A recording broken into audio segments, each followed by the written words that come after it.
I think everyone's in. Hi everyone, welcome to this ReWiRE session, a critical year for climate ambition.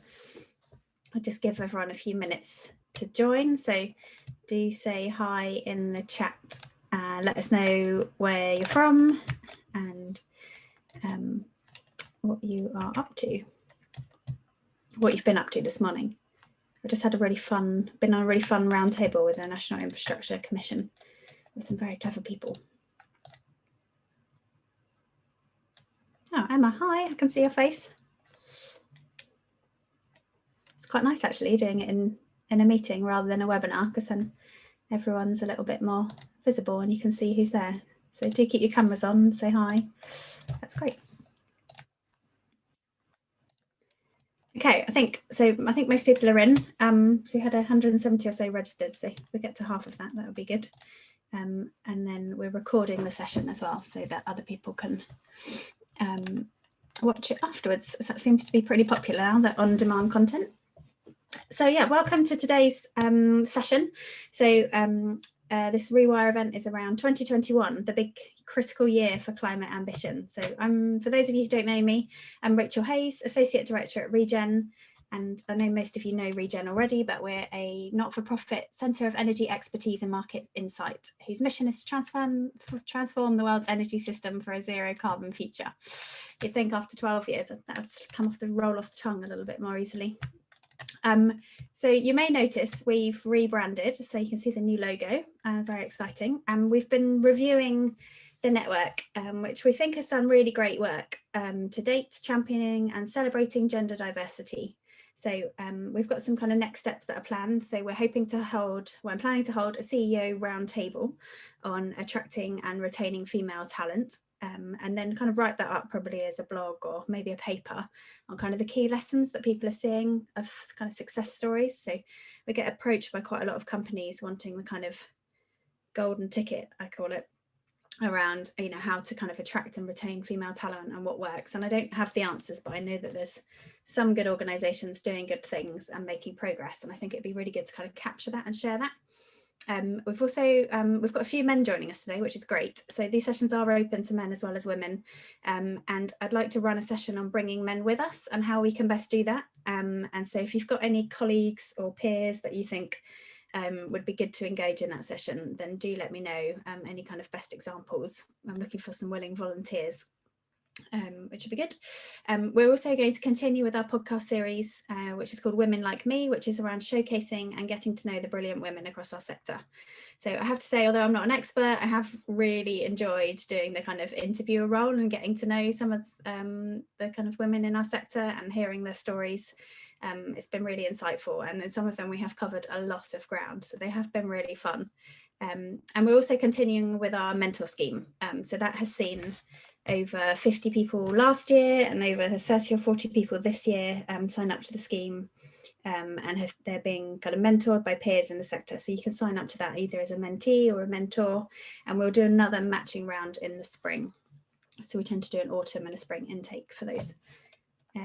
So the kind of reason behind the rebranding is we really want to strengthen our focus on how we change our industry for good, rather than simply supporting individual women.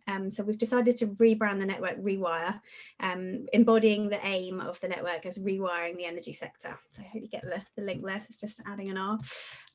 We'll be running more sessions like today as well, and getting into the detail of the changes that we need to see in our collective action into reaching net zero. So ensuring our sector, and particularly the women in our sector, making sure you're equipped with the market insight and knowledge to achieve real change and in turn make sure that our sector is stronger and more resilient. So we're also planning to keep the membership for the network free for individuals. We do have a sponsorship offer for companies who are looking to support ReWiRE, our work, and raise their profile. And this, or the kind of in between, is that you might want to sign up as a member of Regen. So Regen kind of pays for my time and to kind of support, and many of the team get involved in this in many different ways, to kind of make sure that we're kind of doing it. And so just signing up as a Regen is a really easy way to help support us, which isn't very expensive. So I'm also really pleased that so many of you have joined us today in the run up to International Women's Day. So that's on the 8th of March, so 4 days time. I urge you all to get involved, so get on your social media, maybe do some blogs, do some speaking opportunities. This year's theme is around choose to challenge. So that's the hashtag, so feel free to tweet after today using that hashtag as well. So we're here over lunch. I only wish it was in this virtual world there was someone who actually made my lunch, because that doesn't happen anymore. I have to make it myself. So we're going to talk about net zero policy and 2021 being the year of climate ambition. So as we move on to that, I thought it would be good. Yeah, I thought it was a good topic.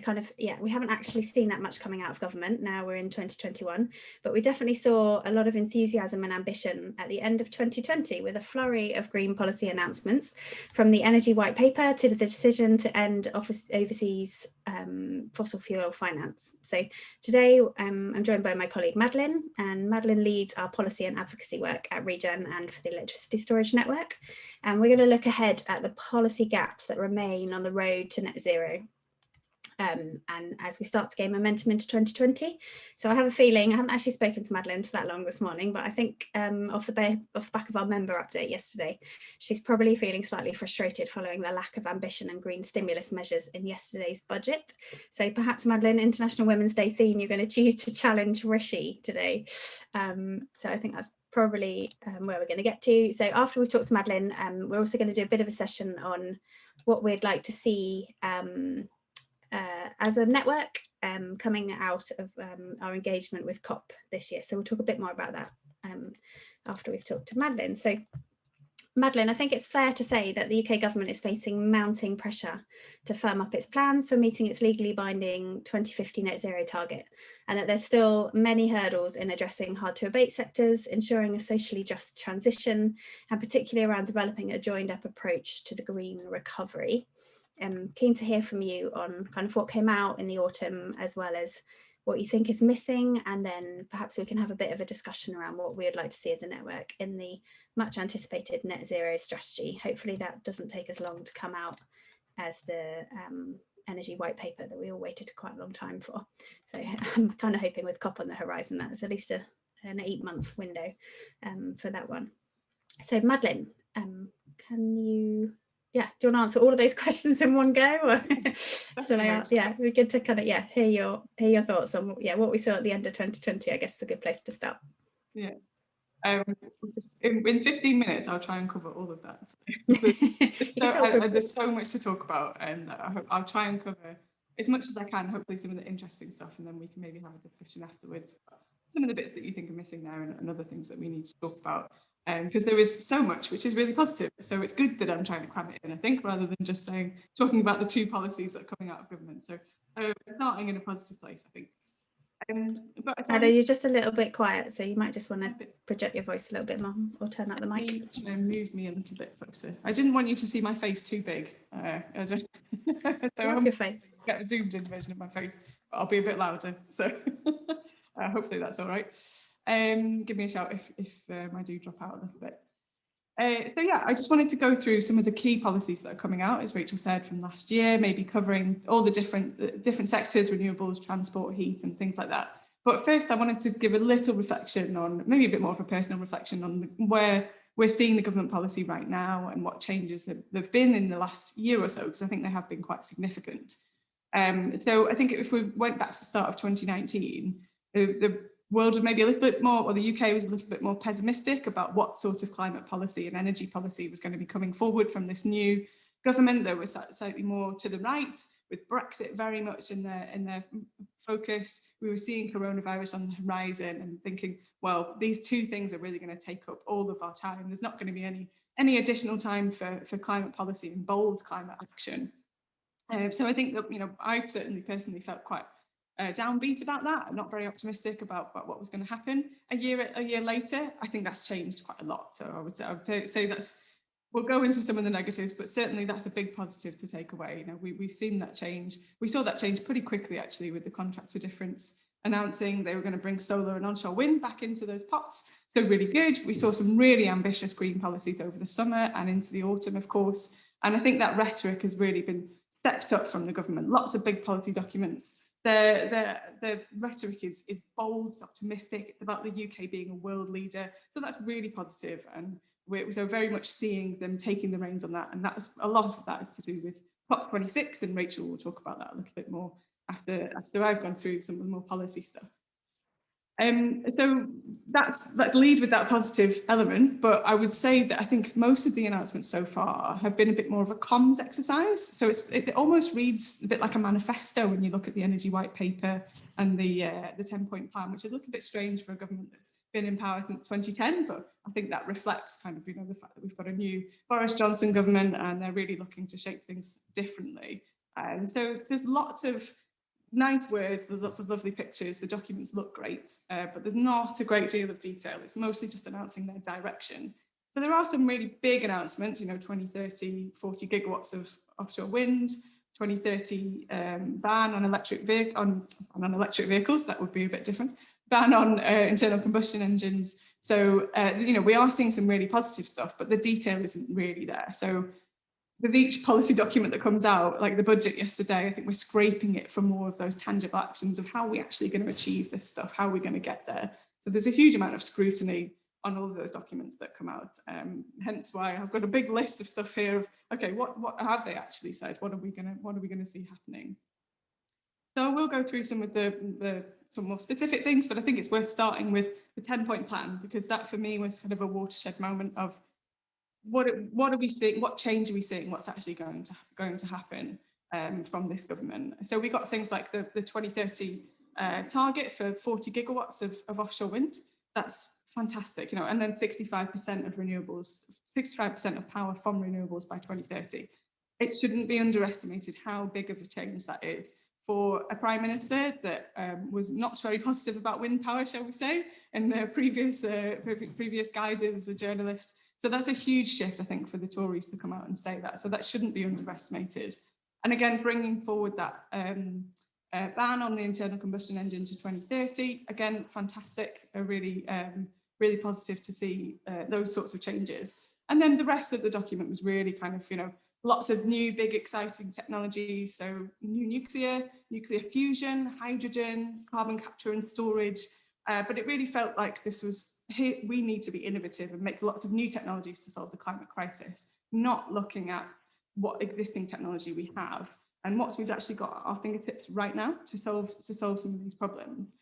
So I think going into some of the detail around these different policy areas, it's worth looking at, okay, well, great, we can create we can have nuclear fusion by 2040. That would definitely solve all our problems, but how likely is that? And actually, we've got plenty of great technologies at our fingertips right now to decarbonize the energy sector at the very least. So what policies are we seeing to make that happen? So let's dive into some of the specific topics. So let's have a look at renewables, obviously the biggest thing we're concerned about. What has been coming out on that? Well, big offshore wind targets, like I said, 40 gigawatts by 2030 of offshore wind, 65% of power coming from renewables by 2030. And then they did bring in the CFD, they revitalised the CFD a little bit to help with that. So we saw onshore wind and solar being brought back into those pots. And they announced 12 gigawatts for the next auction round. So some really positive actual detail. That's probably one of the areas where we have seen quite a bit of detail. You know, the CFD, the contracts for different scheme is a big driver of our renewable deployment. And they're certainly very on top of that, and they want to make that as appropriate as they can. And we've also seen as well, BEIS at the moment are looking at quite a big programme of work of what does that future support look like? So looking out to a high renewable system, as they call it, so a significant amount of renewables on our electricity system. What does the support scheme look like for that? You know, how does the CFD evolve? What do the markets look like to bring forward deployment of renewables and flexibility as well to enable those renewables? So we're seeing quite a big shift in thinking of looking really to the future of and optimistic actually. We are going to get a high renewable system. How do we deal with that? So that's very positive. Moving on to transport. So what have we seen on transport? Not loads, some really big stuff like the 2030 ban. £1 billion for charging infrastructure along major arteries. You know, this is not insignificant pots of money here. Although if you compare that to the amount they're spending on roads, it is relatively insignificant. So there's still a lot of work to do to kind of bring electric vehicles and electrification of transport up to the same standard that we have on petrol and diesel vehicles right now. There's a bit of there still needs to be this shift towards electric transport and actually reducing the amount of journeys that we take, reducing our decarbonising, reducing our air transport and things like that. So I think that rhetoric is there. Grant Shapps has definitely been very big on the active transport message, but we're not really seeing any policies that reflect that so far. But we are waiting for the transport decarbonisation plan. That's very exciting. There's been lots of big words around that in the policy documents that came out at the end of last year. So we're really waiting for that. But then that's been sort of pegged as one of the biggest shifts for transport in decades. So it will be massive. It will take a long time for them to put that together. It's meant to be coming in the summer. I think, let's see on that. There'll be lots of things that delay that, I think, because it is such a big, it's meant to be such a big document. So fingers crossed for that. It will be very exciting when it comes out, but that's really what we're waiting for, to see any kind of detail on how we actually are going to decarbonise transport. And, you know, another little topic just to look at, heat. How do we decarbonise heat? Just a small one on the side there. I think there's lots and lots of different little bits of policy that are coming out, but there's no real shift in direction that we're seeing here from the government. We've got some really good, some big targets around hydrogen. So we've got some money being flung around for hydrogen innovation. 600,000 heat pumps a year by 2028. So lots of big noises around that, but I don't think we've really seen the government come down on an actual direction. Are we going for hydrogen? Are we going for heat pumps? Where will each of those technologies be relevant? So we're not quite seeing them be clear enough on where those policies are leading. We've seen them put big amounts of money into the Green Homes Grant, so that's really positive. So, let's go back to last summer and try and get that positive mindset of billions of pounds being announced for one financial year for decarbonising heat. That's exactly what we need to get us to year on year. That's what we need to decarbonise our heating system. Unfortunately, that has gone south since then, as we all know. I'm sure we can talk about that in more detail in the discussion section if you want to. But the deployment of that scheme has just been very poor. We know it's actively harming businesses right now, rather than actually helping the decarbonisation of heat and deployment of energy efficiency and heat pumps and things like that. And then beyond that, there isn't really any support for heat going forward. The RHI is going, the Clean Heat Grant is only meant to deploy 12,000 heat pumps a year. So how are we going to get to the 6,000 heat pumps a year by 2028? There's a big question. How are we going to retrofit all our homes? There's no real plan there. So we're really, really desperate for this heat and building strategy to tell us how that's going to happen. I think we could talk about the minor bits that are going on, but really we still don't have that big push to strategy and direction.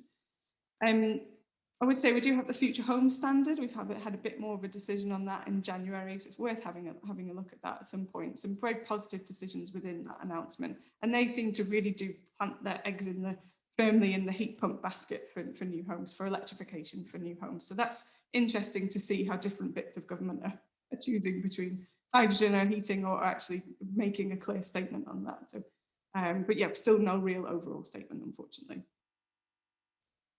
Then looking towards storage. So if you don't already know, that Regen also runs the electricity storage network, and I'm the policy lead for that. So I'm always keen to look out for new announcements coming around storage. I'd say just up front, it's been really positive to see how much storage has been considered at very, very high levels of government. So, speeches from the Prime Minister, the 10-point plan, the energy white paper, the budget yesterday. We've seen lots of mentions of storage. They really like it as a technology. We saw when Kwasi Kwarteng was the energy minister, he was certainly very keen on storage and ran quite a few different roundtables on how he could help storage and bring that forward. So really good. Lots of big innovation money going in, that £1 billion pot that we saw announced last year for storage innovation, and really looking at long duration storage. So super positive. It's definitely high up their agenda. But I think lots of the policies that will really enable storage to come forward more deploy at the scales we need, and more of the business as usual for storage and flexibility. It's more just lots of little changes in policy. It's not really going to be something that gets announced in things like the 10-point plan or the budget. So we're really waiting for the smart systems plan to see if any of those policies are going to, what sort of policies are going to come forward for storage. And we do have quite a good idea of what we're going to see in that plan. So hopefully, fingers crossed, in the next few months, we'll see some bigger policies coming through for storage. And finally, I just wanted to touch on quite a broad subject, but networks, governance, regulation, all that other stuff that sits around all those different technologies and how we run and function, how the network functions. And I feel like there's been quite a big shift in the announcements that we saw last year, particularly in the National Infrastructure Strategy and the Energy White Paper, as to how we are going to manage that system. In particular, looking at the regulator. So how is Ofgem going to consider decarbonisation? I think there's been a strong feeling in the industry that decarbonisation is not high enough up the priority list for Ofgem, and we are seeing that recognised a bit in the Energy White Paper. Specifically said they're going to have a strategy and policy statement coming from BEIS to tell Ofgem basically what sort of things they need to prioritise. I think we'd rather that was a legislative commitment to have decarbonisation considered as highly as consumer protection, but I think it's a good start, and it's really good that they're recognising that. So probably some changes for Ofgem that we'll see coming up. What the specifics are, not too sure yet. But definitely some changes coming up for National Grid system operator. We've known for quite some time that there's going to be a restructure to bring the system operation out of that private ownership and away from National Grid itself. So I think that's been confirmed now.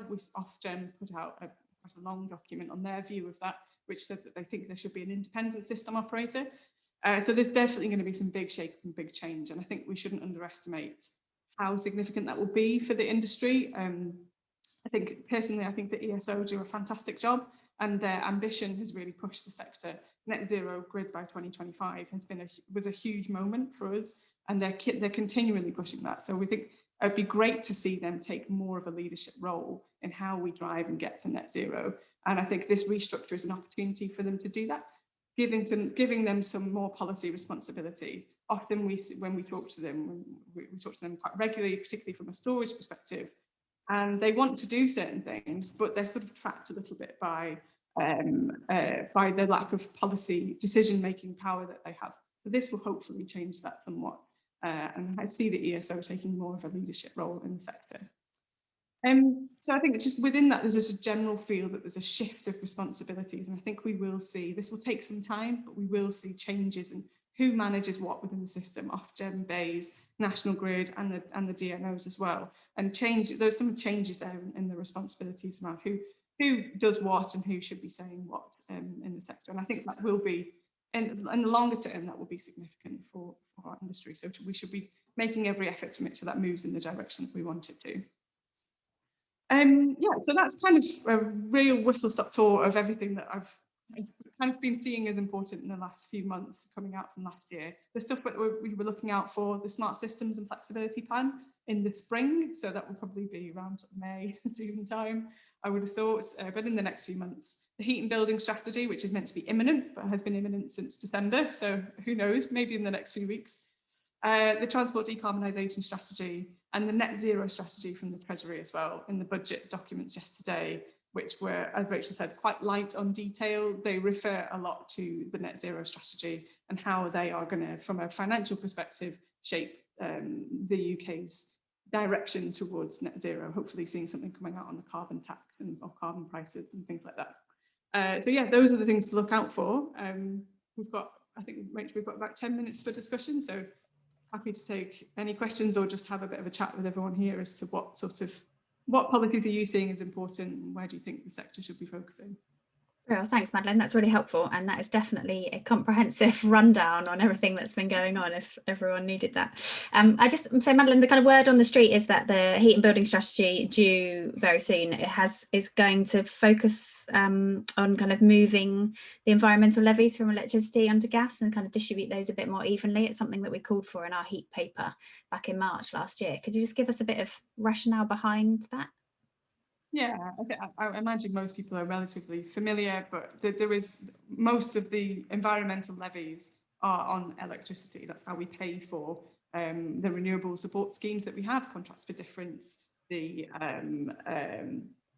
feed-in tariff as it was, climate change levy, all that kind of stuff goes onto our electricity bill. And actually very little of that is going to our gas bill for heating.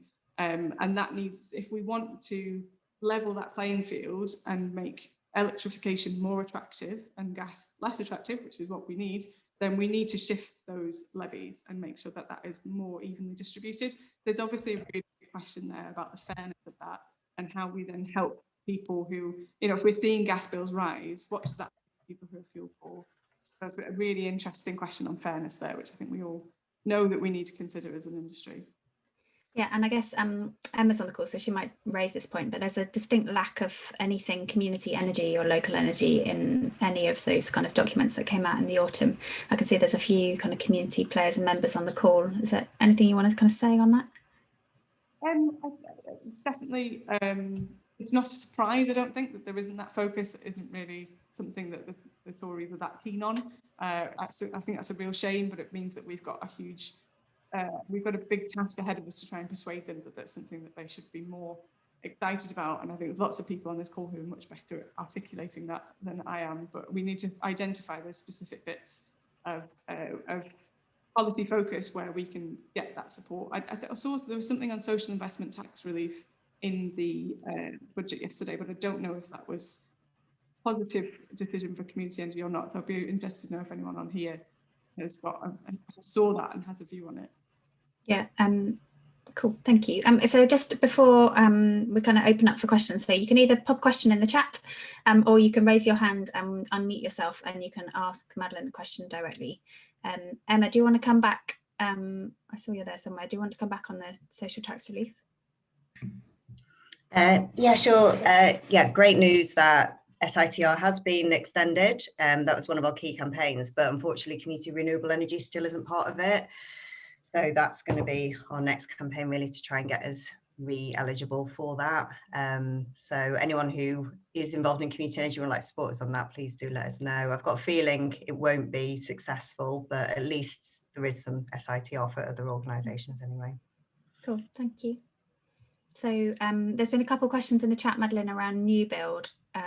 So something around anything on, where's the question gone? The outcome of the government consultation on EV charging infrastructure and new housing developments. And then another question around, is there any information on new build housing? So I'm not sure on the EV charging infrastructure, but on new builds, it's worth having a look at the government response to the Future Home Standard consultation. So the Future Home Standard consultation was January last year. It's taken them a year to come through and actually put out a response to that in a future direction. So that's some stuff in there was really positive. So this ceiling that was proposed for local authorities to not be able to raise standards of energy efficiency, which we were all really annoyed about and just seemed completely nonsensical. They've scrapped that for now, at least that's not coming forward. So that's really good. And I think well done to everyone in the industry who campaigned on that and pushed for that not to happen, because that would have been a bit crazy. And some other positive stuff on that they've refocused back on fabric energy efficiency standards, which we were slightly concerned they were going to come away from. So some good positive things there, and a good time scale of how we're going to get to the actual future home standard, because remember, this is just the interim to get us to 2025. So slight frustration, I imagine, for people who've been in this industry for some time. This is something that's come forward and then been scrapped and come forward and been scrapped. So we're now going to wait till 2025 to get an actual future home standard. But this interim stuff, the standards in the interim up until 2025 are positive, I think. And then there is an actual timescale for how we're going to hit 2025 with a net zero future home standards, which has yet to be created. I think we've got minimal time. I think it sounds like it's pretty soon, 4 years away, but really we've only got about 2 years to actually get that standard created. And I think their timescales are a little bit slow on that front. You know, they're putting a full consultation forward in 2023. That basically gives us a year to approve a future home standard and get the industry ready for that. That to me is way too slow. Yeah, the consultation was positive in that it told us we can be clear. We can be clear what's actually going to happen, but I don't think what it's said was actually that positive. So we need to use that as a bit of a stick to. Definitely. Also, we've been working with members on the Green Homes Grant, and we've been talking to BEIS. Probably I've been talking to them most weeks, I think, about the insufficient lack of progress around vouchers being issued, etc. And we did, Estelle on the call has done a draft letter that people can send to their MPs, so that's something that we could perhaps circulate. That might be useful for others to kind of rehash a slightly different version of that. And then Grace on the call as well. Grace today has launched her first podcast, kind of summarising, I guess, Regen's view on hydrogen. So Grace, do you want to say anything about that? Because that's obviously a huge area of interest at the moment, and we're expecting the hydrogen strategy at some point in the future. Yeah, so we've been doing a bit of work within Regen on hydrogen, and this podcast, which is the first in a series, we hope anyway, of hydrogen podcasts, provides that entry point into just asking some of the like how, why, what questions that everyone has at the moment around it. And then hopefully we'll start to delve a bit deeper into the intricacies of it and try and I think analyze a little bit more about why decisions are being made and what is the right route to go down. So yeah, stay tuned for all of those new podcasts coming out, hopefully. Thank you. Bill, so does anyone else have any questions for Madeline? Sonia, anything on onshore wind? I thought you might have a question on that. Wow, question. I knew this would happen. The minute I start speaking, it's dog's lunch break at the moment, and he's like, why aren't we going out? But I'm seeing, on the legal front, a massive surge in onshore wind projects. Oh, sorry. Now the delivery man has decided, the postman's decided to turn up. And there's certainly a lot of work going on around repowering. I think we still have the old issue of planning aside, because we're working with Bath and West and others on community energy, on planning, local planning policy. Is for particularly repowering of onshore wind is a lot of the grid connectivity issues are still very at forefront. So looking closely into WPDs for local ones in this area, WPD's recent call in relation to reinforcement, which I think is an important one for anyone looking at large scale onshore wind projects to look at. Sorry, if you can hear me. Yeah, that's good. We'll put a link to the link in the chat about the reinforcement. Yeah, I think it's an important one to respond to if we can. Yeah, I think we put it out in the Market Insight report. You did, yeah. A link to that. Great, Bill. Okay, well, if there's no more questions for Madeline, do follow up with Madeline. So one of the things we're really keen is that members are really kind of active in our consultation responses. So Madeline, you've got 2 consultation responses. Well, one's a call for evidence, one's a consultation response on your hand. So one is around the high renewables, high renewable electricity system. So we've done, and we're kind of 2 events on that really, haven't we? So we've done one broader discussion, then one on storage, and the other one is a bit more detailed, and I can't even remember the title of it. It's a call for evidence on license exemptions. That's it. So yeah, that horrible piece of legislation that I think many on the call will have seen is really awful. We're basically going to go back and tell the government that it's really awful and they need to change it. So yeah, any members that have got views on that, I know you've done a lot of member engagement around that license exemption consultation response. So we've got some really good tangible examples in there. So that really helps kind of strengthen the weight of our responses back to government, where we have got really good examples that we can use. So yeah, great. So I guess should we move on? Are you happy to move on, everyone? This is joint session. I'm kind of hoping with a meeting you might all be a bit more chatty, but anyway, I'll carry on. So we have COP26 coming up in November, from the 1st to the 12th of November.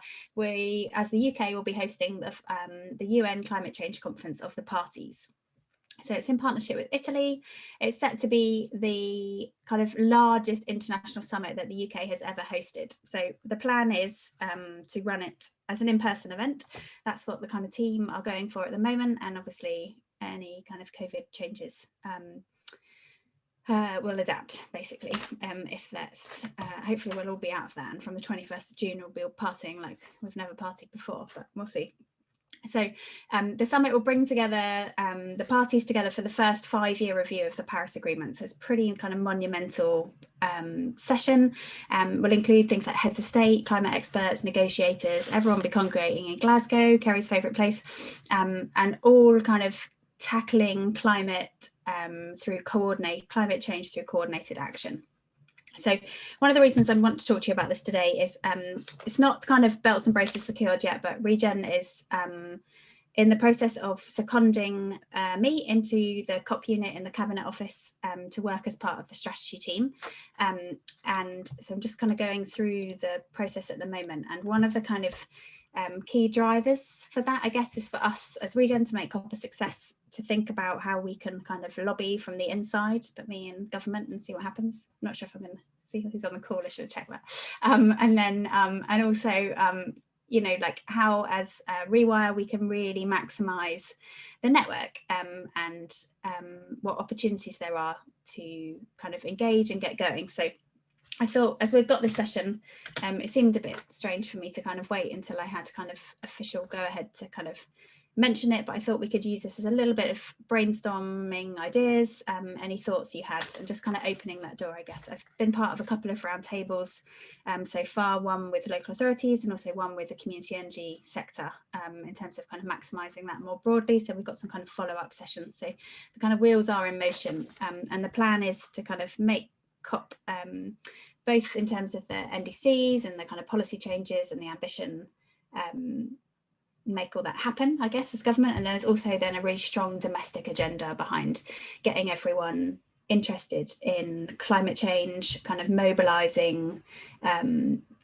particularly the energy sector from my side of things. So using Regen's networks to kind of broaden that, but also kind of engaging community groups to engage with their kind of wider networks. So I think, Emma, you told me there's something like 96,000 members of community energy groups, and then they kind of reach out to their kind of friends and relatives and stuff. So they're kind of mobilising the reach and really creating the excitement behind COP. So I wanted to kind of open the door. I've read a couple of things that I found really useful that explain A, what COP is, if you don't quite know, and B, the kind of the effect of the Paris Agreement and what that's done so far. So I can drop those in the chat. They look like weird documents, but they are normal documents, I promise. Yeah, so I just thought if anyone wanted to kind of join in with a couple of, have any questions or ideas, or you want to follow up with me afterwards, that's fine. But I thought just before I kind of start and get my feet under the table in the Cabinet Office, it'd be a good opportunity to hear from the sector. Yeah, anyone? I hope you don't mind jumping in, Rachel. Hi. Hi, Joanna, how are you doing? Just to let you know that about a year ago, I started an initiative called Destination Zero, and that's essentially trying to help people, holding people's hands as they start on a net zero journey. So it's one thing for us to think about the wider policy and our industry, but I think there's still a lot of people in the industry that don't know where to start with their own plans. So we've got tools, happy to share them. If that is helpful for anyone here or anyone in the group, very happy to provide them to you. Brilliant, Jenna, that's great. Have you got, can you drop them in the chat, or shall I circulate them around the kind of group afterwards? That'd be really, really useful. Brilliant.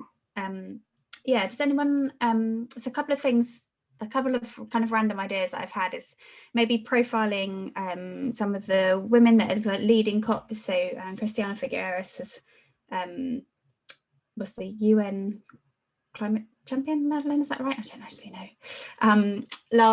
For the last kind of round, and she's then been doing this Outrage and Optimism podcast, which is great if you all haven't been listening to that. So I thought maybe picking some kind of key senior figures, interviewing them, running, that's worked really well for EWIRE events previously, where we've kind of had some good kind of panel discussions, maybe what we want to see from COP, what does success look like from the renewables sector. Madeline, do you want to come in? Yeah, I thought your point, Rach, that you've said before about that Christiana Figueres made about how COP one bit in Paris, why Paris was so successful, is because, well, we'd like to think is because there were so many women around the table, and that's not the same this time. And I thought your reflections on that were really interesting. If you wanted to.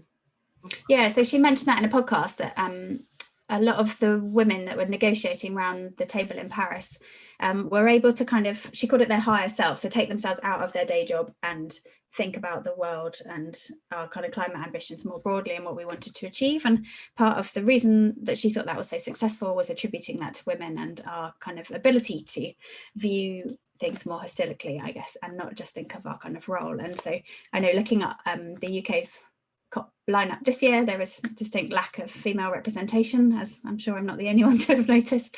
So I haven't looked actually, I don't know what that's like for other countries at the moment, but yeah, I'd be interested in anyone's thoughts. Thanks, Madeline, for raising that. Rosie, do you want to come in? Hi, thanks, Rachel. And this is a great session.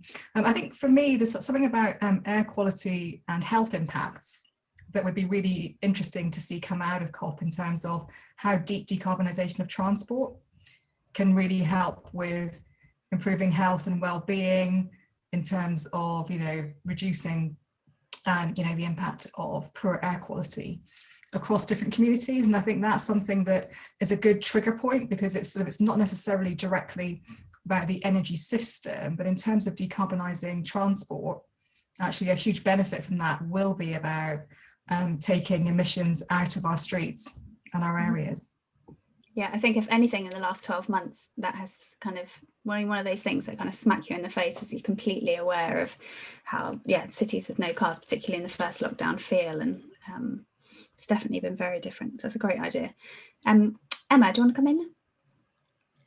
Thanks, Rach. Sorry, my internet's a bit dodgy today, so sorry if I kind of go in and out a bit. And also, I've just been doing an exercise video, so my hair's gone a bit crazy. But anyway, I think I'm up until probably a couple of weeks ago, I wasn't entirely convinced how useful it would be engaging with COP, just because we've got so many fights as a sector in so many different ways on a domestic level. But I've really changed my mind the last couple of weeks. I think it's like roundtables with me. Yeah, absolutely. I just think it's such a perfect opportunity to just really show kind of that diversity of people involved in climate action, the real voice of people. And, energy's got some really interesting stories, because obviously the technology side is really important, but it's actually the people doing it. Mm-hmm. And energy is the perfect vehicle to get people involved in climate action, because it's fairly understandable, its impacts on everyone's lives. There's huge opportunity there. And also I've noticed that since COP, I've been having more and more inquiries from outside the energy sector asking about energy as well. So right across mm-hmm. civil society, local authorities, corporates and so on. And we're working on some COP things with Patagonia as well for later this year. Mm-hmm. So huge opportunity there. Definitely advocate everyone to think about how you can get involved in COP, and as Rachel said, what we can get out of it as a sector as well, and really how to raise a profile of women as part of that process. Definitely. There's been some talk of a kind of torch relay from Cornwall up to Glasgow and having some kind of local heroes as part of that. So I'd like to see a lot of women in that. I know organisations that I always get this wrong, We're Possible. Is that right? Yeah, they're doing like a lot of people cycle to COP. It's kind of a thing. So they're doing some something around that as well. So I think that there's quite a bit happening on the ground. So if you know of anything that's happening already and want to plug me in, that'd be really helpful. But likewise, if you have ideas for new things. Helen, can I invite you in? Yeah, thank you. I just wanted to raise the point, and it's relating to other themes that others have picked up, but the need for cross-sectoral integration perhaps as a theme that certainly has inclusion and diversity aspects to it.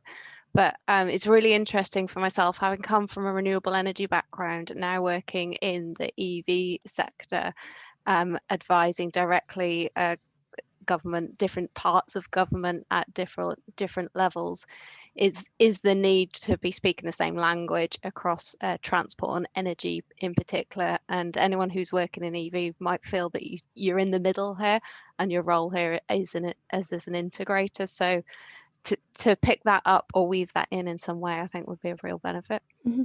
Yeah, definitely, Helen. That's really interesting.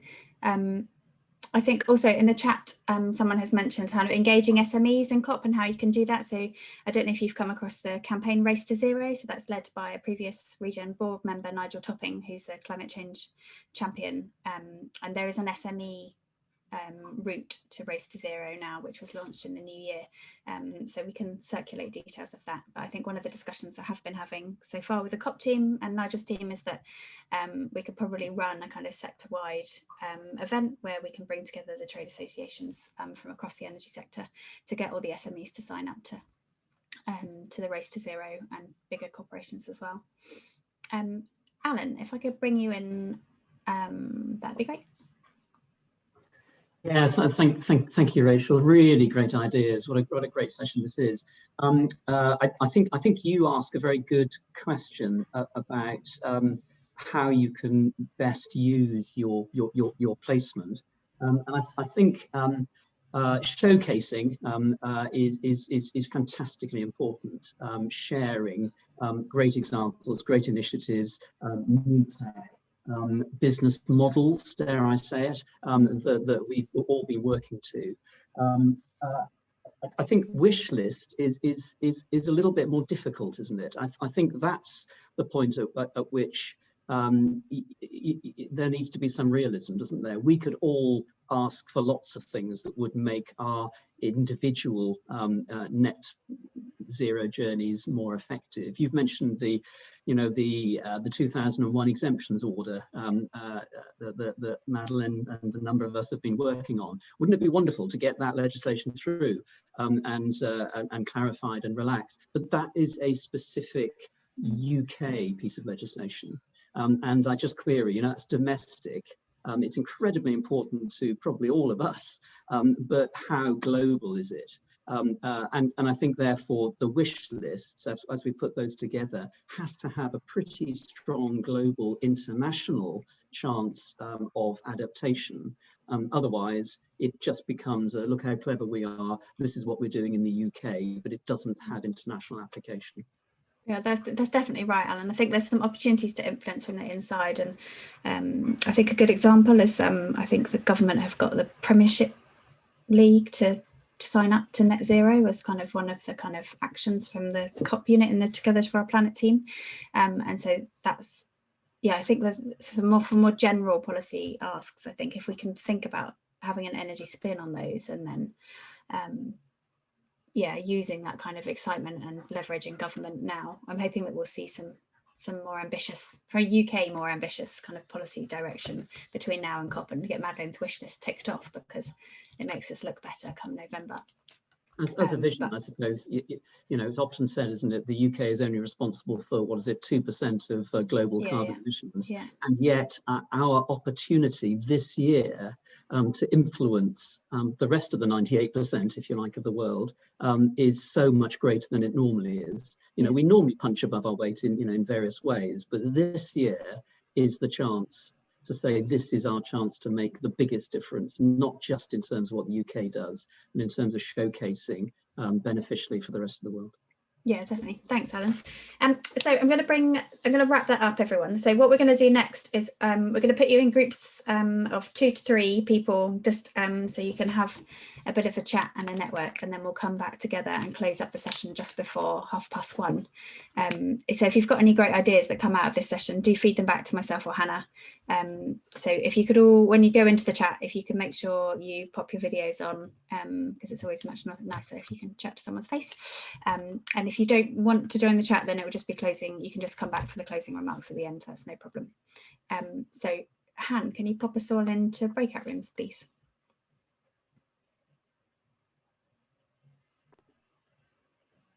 If you're still there, Han?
Thanks, Han. That's great. It's always, even though you get the updates that tell you like 2 minutes to go, 30 seconds to go, it's still always a surprise when you get whipped out of the room and back into the main room. Brilliant, everyone. Thank you so much for joining today. I really enjoy doing these sessions. It's so nice to kind of meet with a like-minded group of people, all passionate about the same thing. So we had, there's a couple of podcasts and things that were mentioned in our session, and we had a good chat about kind of behaviour change, which was really interesting. So do drop and kind of share stuff in the chat or in the ReWiRE LinkedIn group as well. So I've been posting things in there recently, but if there's things you want to share with members of the group, that's always a really good place to kind of network and interact with each other in between these events.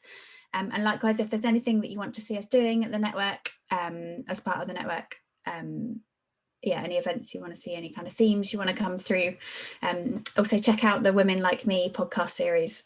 So in the last podcast I interviewed Afshin Rashid, who's the chief exec of Repowering London and also the chair of Community Energy England, where I sit on the board. She's a brilliant chair. Gotta love Afshin.